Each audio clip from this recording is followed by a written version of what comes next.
Jamarcus Russell. In April 2007, the Oakland Raiders made him the #1 overall pick in the NFL draft, hoping the LSU quarterback would become the face of their franchise. At 6'6" with a rocket arm and fresh off a dominant Sugar Bowl win, Russell looked like the perfect answer for a team in desperate need of a star. However, from the start, warning signs began to appear.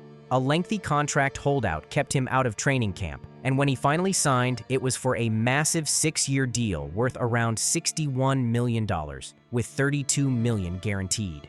On the field, his play never matched the hype. In 3 seasons, he started 25 games, winning only 7, with 18 touchdowns against 23 interceptions. His completion rate sat just above 50%, and his passer rating barely cleared 65. Off the field, questions about his preparation and commitment grew louder. Reports of him showing up overweight circulated widely, and one notorious moment saw coaches hand him a blank DVD. He later claimed he studied it, proving he hadn't even checked the contents. By 2010, the Raiders cut ties, ending his career at just 24 years old. Jamarcus Russell's fall from a top NFL prospect to out of the league in 3 years remains unmatched. Ryan Leaf. On April 18, 1998, the San Diego Chargers made Ryan Leaf the 2nd overall pick in the NFL draft, just behind Peyton Manning. Leaf was a star at Washington State, fresh off a Rose Bowl appearance, and scouts praised his size, arm strength, and raw talent. Many believed he could change the course of the franchise. But when Leaf stepped onto an NFL field, the dream diminished fast. In just 25 games over 3 seasons with the Chargers, he threw 14 touchdowns against 36 interceptions. His rocky relationship with teammates and coaches, public clashes with the media, and lingering injuries fueled a storm of controversy. By his 2nd year, the promise was gone, replaced by frustration and disappointment. After brief stints with the Buccaneers, Cowboys, and Seahawks, Leaf never regained his footing. By 2002, his NFL career was over, one of the shortest and most infamous runs for a top draft pick. While Peyton Manning went on to become a Hall of Famer, Ryan Leaf became the face of failure in the draft. Tony Mandarich. April 23, 1989. The Green Bay Packers made their move with the 2nd overall pick in the NFL draft. They chose Tony Mandarich, a towering offensive tackle from Michigan State. At 6'6" and over 300 pounds, he was marketed as the best offensive line prospect ever, even landing on the cover of Sports Illustrated. But his selection came in a draft surrounded by legends: Troy Aikman, Barry Sanders, Derek Thomas, and Deion Sanders. Expectations for Mandarich were sky high, yet his career never reached those heights. In Green Bay, his strength and size stood out, but his play on the field was erratic and disappointing. He failed to make a single Pro Bowl appearance, and by 1992, after just 3 seasons as a starter, the Packers released him. Behind the scenes, Mandarich battled substance abuse and later admitted to steroid use during his college years, along with struggles with painkillers and alcohol in the pros. After 4 years away from the game, he returned with the Indianapolis Colts in 1996 and played 3 more seasons. Though respectable, his comeback never erased the stigma of being drafted ahead of future Hall of Famers. By the way, I'm going to be posting a lot more interesting videos on the channel. I'll greatly appreciate it if you could show support by liking this video and subscribing to the channel. Thank you. Trent Richardson. In September 2012, the Cleveland Browns believed they had found their franchise cornerstone when they traded up to draft Alabama running back Trent Richardson with the 3rd overall pick. Fresh off a national championship and praised as the best back prospect since Adrian Peterson, expectations in Cleveland were sky high. His rookie season looked strong on the surface, 950 rushing yards and 11 touchdowns. But his efficiency told a different story. Averaging just 3.6 yards per carry, Richardson struggled to find lanes and lacked the vision scouts once raved about. Still, the Browns leaned on him heavily until a stunning move early in 2013 shook the league. Cleveland shipped Richardson to the Indianapolis Colts for a 1st-round pick, a blockbuster deal that made headlines. But what was supposed to be a fresh start turned into a rapid decline.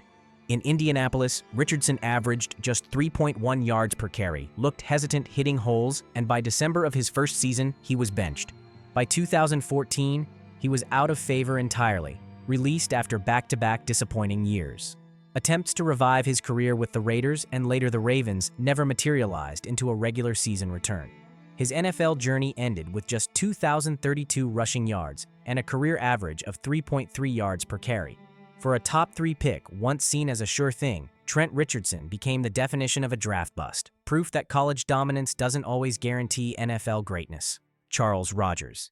In 2003, the Detroit Lions made a bold move with the second overall pick in the NFL Draft, selecting hometown hero Charles Rogers from Michigan State. Born in Saginaw, Michigan, Rogers was a dominant force in college football, winning the Biletnikoff Award as the nation's top receiver and setting records that made him a can't-miss prospect. He arrived in Detroit with enormous expectations, and right away he showed flashes of greatness, scoring touchdowns in each of his first 2 NFL games. But his career took a devastating turn almost immediately. Just 5 games into his rookie season, Rogers broke his collarbone, ending the year.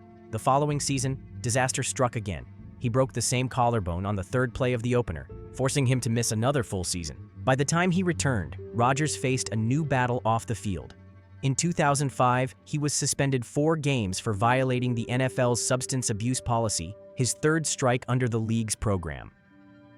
Behind the scenes, he struggled with an addiction to painkillers like Vicodin, a habit that compounded his injuries and stalled his development. When the Lions released him in 2006, Rogers' career ended with just 36 receptions, 440 yards, and 4 touchdowns, numbers far short of what was expected from a number 2 overall pick, especially in a draft class that also produced stars like Andre Johnson and Terrell Suggs. Justin Blackmon. In the 2012 NFL Draft, the Jacksonville Jaguars used the 5th overall pick on Justin Blackmon, a wide receiver out of Oklahoma State. Blackmon was a dominant college player, a 2-time Biletnikoff Award winner, and one of the most hyped prospects of his class. The Jaguars believed he could finally give their offense the spark it desperately needed. Blackmon's rookie season showed glimpses of that potential. He finished with 64 receptions, 865 yards, and 5 touchdowns. His breakout moment came in Week 11 against the Houston Texans, when he exploded for 236 receiving yards, a performance that seemed to validate the Jaguars' faith in him. But the promise didn't last. Off-field issues quickly derailed his career. In 2013, after multiple arrests and violations of the NFL's substance abuse policy, Blackmon was suspended indefinitely. Despite being eligible for reinstatement in later years, he never returned to the field.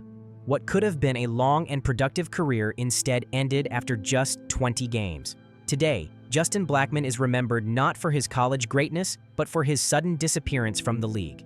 Vernon Gholston. In 2008, the New York Jets made Vernon Gholston the 6th overall pick in the NFL Draft. Coming out of Ohio State, he was viewed as one of the most physically dominant defenders in the nation.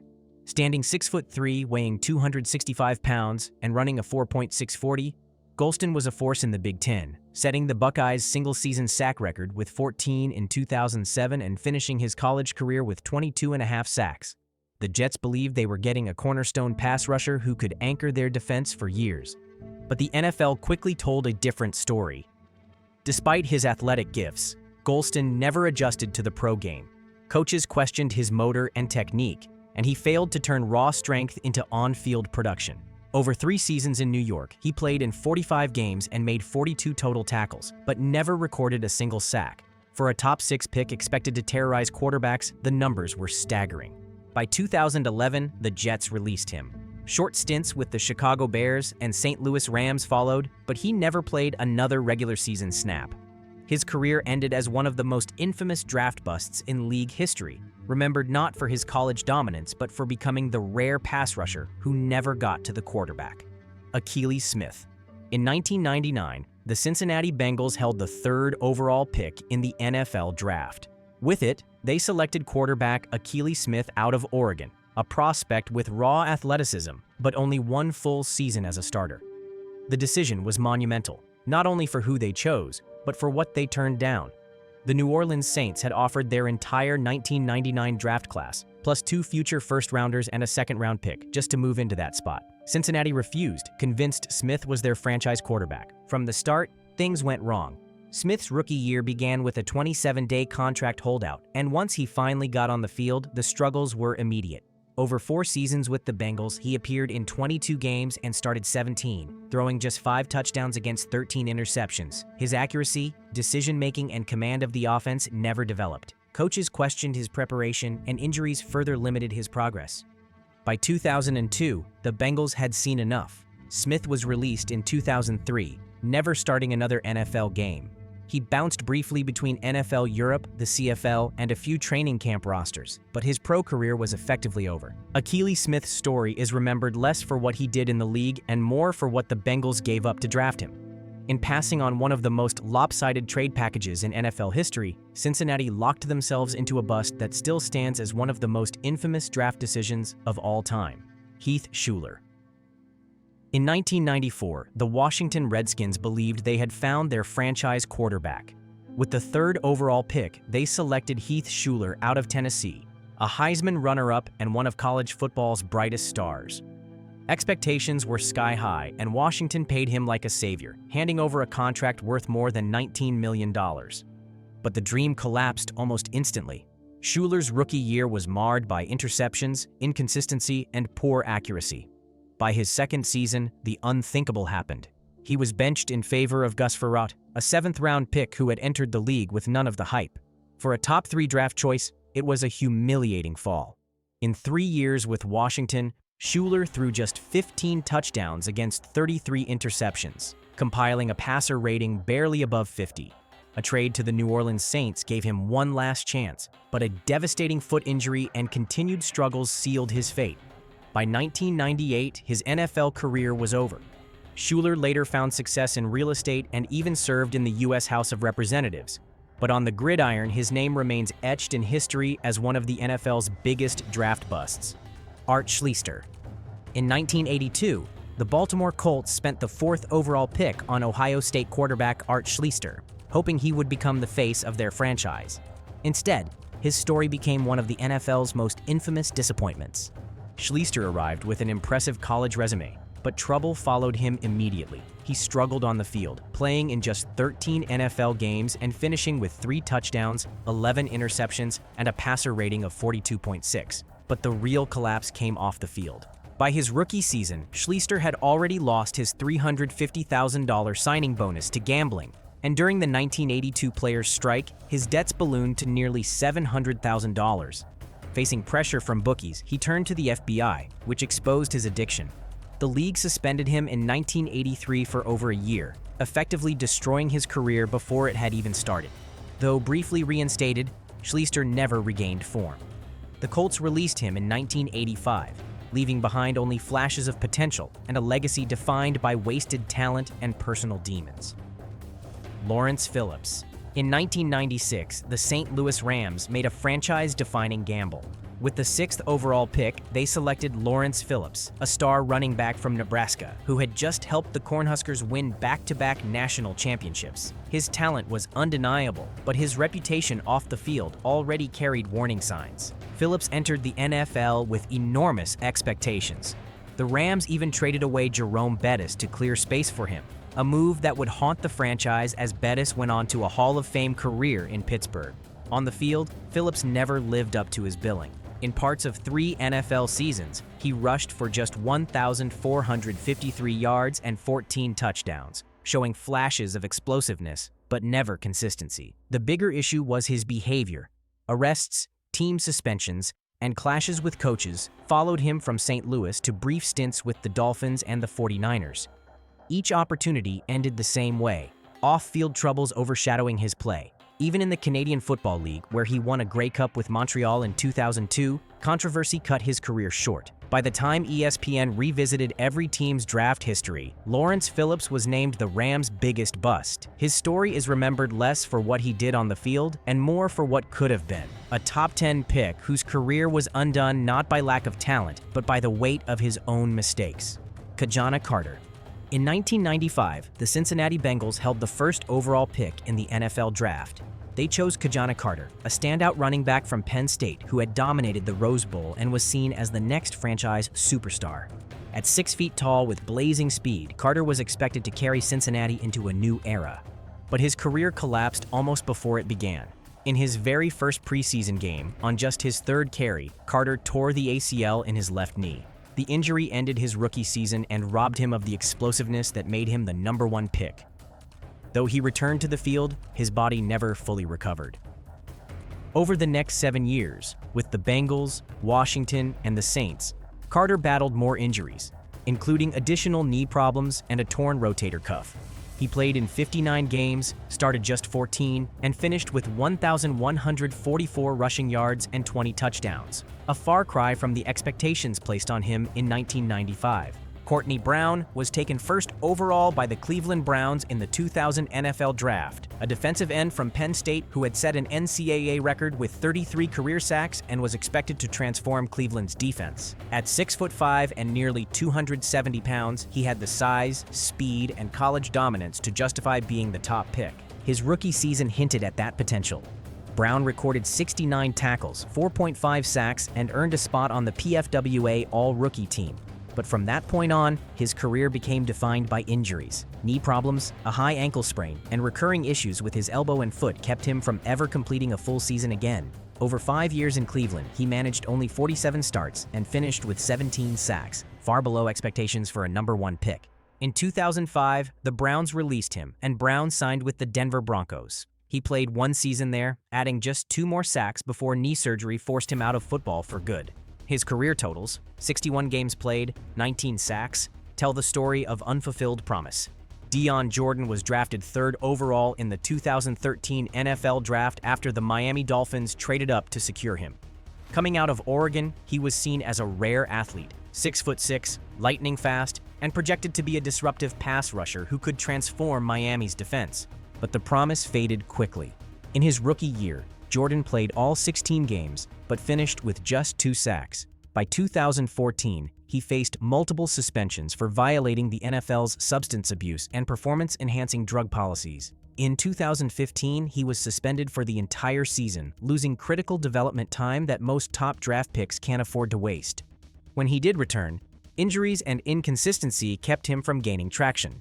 In 4 seasons with Miami, he totaled only 3 sacks, a staggering disappointment for a player taken ahead of stars like Lane Johnson and DeAndre Hopkins. Jordan later had brief stints with the Seahawks, Raiders, and 49ers, adding to his career total of 13.5 sacks across 63 games, but he never came close to the dominance expected of a top 3 pick. Kevin White was born in Plainfield, New Jersey in 1992, and by 2015, he had risen into the spotlight as one of college football's most dominant receivers. In West Virginia, his senior year was unforgettable. 109 catches, over 1,400 yards, and 10 touchdowns. His size, speed, and explosiveness made him a can't-miss prospect. When the Chicago Bears used the 7th overall pick of the 2015 NFL Draft on White, they believed they had found their franchise wideout. But from the moment he arrived in the NFL, his body betrayed him. A stress fracture in his shin cost him his entire rookie season. In 2016, he returned briefly, but after just 4 games, he suffered a fractured fibula. The nightmare continued in 2017 when a fractured shoulder blade ended his season in Week 1. Across his 4 years in Chicago, he appeared in just 14 games, recording 25 receptions for 285 yards. After the Bears declined his 5th-year option, White bounced around the league, with short stints on the Arizona Cardinals, San Francisco 49ers, and New Orleans Saints. Despite flashes of potential, he never came close to living up to his draft slot. His career totals settled at just 28 receptions for 397 yards. Jason Smith. In the 2009 NFL Draft, the St. Louis Rams held the 2nd overall pick and invested it in Jason Smith, a towering offensive tackle out of Baylor. At 6'5" and over 300 pounds, he was expected to anchor the line and protect the franchise for years to come. The Rams even handed him a 6-year contract worth up to $61 million, with $33 million guaranteed. Expectations couldn't have been higher, but almost immediately, Smith's career faltered. In his rookie season, he suffered a serious concussion in November 2009 that cut his year short. By 2010, he had already lost the starting left tackle job to rookie Roger Saffold. Over 3 seasons in St. Louis, Smith appeared in 45 games but started only 26, struggling with consistency, injuries, and penalties that eroded the team's faith in him. In 2012, the Rams traded him to the New York Jets for Wayne Hunter, but he played mostly as a backup and never lived up to his draft status. The following year, he briefly signed with the New Orleans Saints before being released without playing a regular season snap. The Jets brought him back later in 2013, only to cut him again before the season began. For a 2nd overall pick, the outcome was disastrous. Instead of a cornerstone, Smith's career ended after just 4 seasons, with no Pro Bowls, no lasting impact, and a reputation as one of the biggest draft busts in Rams history. Aaron Curry was supposed to be the safest pick in the 2009 NFL Draft. On April 25th in New York City, the Seattle Seahawks used the 4th overall selection to take the Wake Forest linebacker, fresh off winning the BUSTS Award as the nation's top linebacker. Analysts called him NFL ready, a surefire cornerstone for Seattle's defense. The Seahawks backed that belief with a substantial investment. Curry signed a 6-year, $60 million deal, with $34 million guaranteed, then the richest rookie contract ever for a defensive player. His rookie season showed flashes, with 61 tackles and 2 sacks, followed by 73 tackles and 3.5 sacks in 2010. But despite the numbers, he never became the dominant force Seattle expected. His instincts and coverage skills lagged, and he struggled to adapt to the pro game. By 2011, the Seahawks moved on, trading him to the Oakland Raiders for late-round draft picks. Injuries, inconsistency, and poor fit followed him there. By 2012, he was placed on the physically unable to perform list, released, and had a short stint with the New York Giants in 2013 that ended before the season even began. In the end, Aaron Curry's career lasted just 48 games, with 203 tackles and 5.5 sacks. A linebacker once considered a can't-miss prospect, and the safest pick in the draft became one of the league's most costly busts. Johnny Manziel, famously known as Johnny Football, entered the NFL in 2014 surrounded by massive hype. After becoming the first freshman to ever win the Heisman Trophy at Texas A&M, his electrifying style made him one of the most talked-about prospects of his generation. The Cleveland Browns believed they had found their savior, selecting him 22nd overall in the first round of the 2014 NFL Draft. But the fairy tale quickly collapsed. Across 2 seasons in Cleveland, Manziel appeared in just 14 games, starting 8 of them. His production was far from the promise, throwing for 1,675 yards, 7 touchdowns, and 7 interceptions, with little consistency to build on. The problems off the field became impossible to ignore. Manziel's partying lifestyle, substance abuse struggles, and frequent run-ins with management overshadowed every glimpse of talent. Reports of skipped meetings and lack of preparation painted the picture of a player unwilling or unable to match the demands of the NFL stage. By March 2016, only 2 years after being drafted, the Browns cut ties. Manziel would never return to the NFL, instead drifting through brief, unsuccessful stints in the CFL and other leagues before fading from professional football. Trey Lance. In 2021, the San Francisco 49ers made one of the boldest moves in NFL draft history. They traded away 3 first-round picks and a third to move up to the 3rd overall slot in Cleveland, selecting quarterback Trey Lance out of North Dakota State. At just 20 years old, Lance was seen as a raw but gifted talent, an athletic, dual-threat quarterback with a huge arm and sky-high potential. But his time in San Francisco was brief and plagued by setbacks. As a rookie, Lance sat most of the year behind Jimmy Garoppolo, starting only 2 games. In 2022, he was handed the starting role, only to suffer a fractured ankle in Week 2, ending his season. While he recovered, a 7th-round pick, Brock Purdy, took the league by storm and secured the 49ers' future under center. The numbers were staggering. For the price of 3 first-rounders, the 49ers got just 8 total games from Lance. In August 2023, he was demoted to 3rd string and traded to the Dallas Cowboys for only a 4th-round pick. By 2025, Lance signed a 1-year deal with the Los Angeles Chargers, where he now serves as a backup to Justin Herbert. His career is not over, but his chapter with the 49ers stands as one of the costliest gambles in draft history, turning a franchise's leap of faith into one of the biggest busts the league has ever seen. If you enjoyed this video, I'm going to be posting a lot more interesting videos on the channel. I'd greatly appreciate it if you could like and subscribe. Thank you very much.